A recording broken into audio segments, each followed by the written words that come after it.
We're talking about a tariff of 10% on China based on the fact that they're sending fentanyl to Mexico and Canada. President Donald Trump has reignited the trade war, imposing 25% tariffs on goods from Mexico and Canada and 10% on imports from China. The move, announced from his Mar-a-Lago estate, threatens to disrupt $2.1 trillion in annual trade.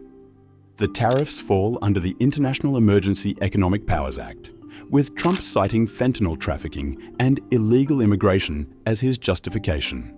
He claims the measures are necessary to protect American industries and national security, though critics argue they will do more harm than good. Tariffs on Canada and Mexico for a number of reasons. Number one is the people that have poured into our country so horribly and so much. Number two are the drugs, fentanyl, and everything else that have come into the country. And number three are the massive subsidies that we're giving to Canada and to Mexico in the form of deficits. And I'll be putting the tariff of 25% on Canada and separately 25% on Mexico. And we will really have to do that because we have very big deficits with those countries. Those tariffs may or may not rise with time. The US economy could shrink by 1.5 percentage points, while Canada and Mexico face the risk of recession. The tariffs will drive up the cost of goods, affecting everything from avocados to electronics, and disrupting automakers' supply chains, where components cross borders multiple times before assembly. The total cost of these tariffs could be significant, as they impact billions of dollars in trade, leading to higher prices for consumers and businesses. As a consequence, consumers may cut back on spending, and businesses that rely on global supply chains could face disruptions. In addition, the tariffs could reduce international trade, further slowing economic activity. The combined effects of these factors would weigh heavily on overall economic growth, undermining the country's financial stability and future prospects. Tariffs against Canada will put your jobs at risk, potentially shutting down American auto assembly plants and other manufacturing facilities. It will raise costs for you, including food at the grocery store, gas at the pump. Canada and Mexico have already announced 25% retaliatory tariffs on US goods.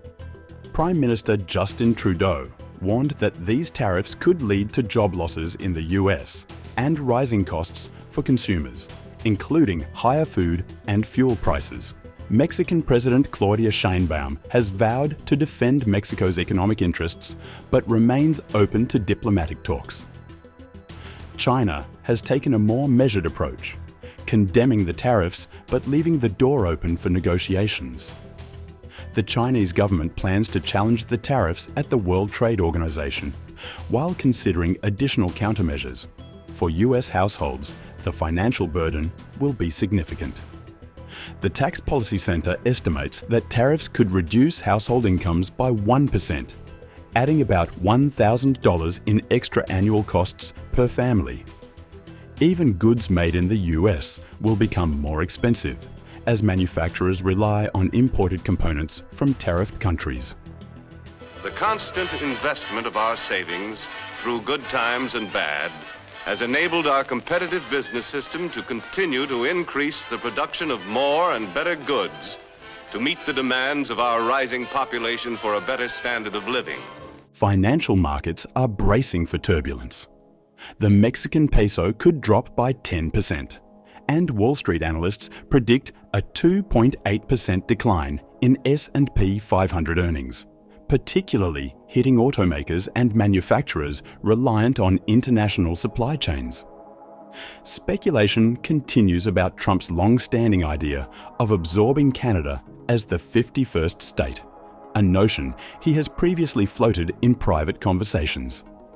With major US companies like Ford reporting earnings, executives will likely face tough questions about the impact of these tariffs on their business. Whether this is a temporary negotiation tactic or a lasting economic shift remains uncertain. But the cost of this trade war is already being felt across industries, markets, and households.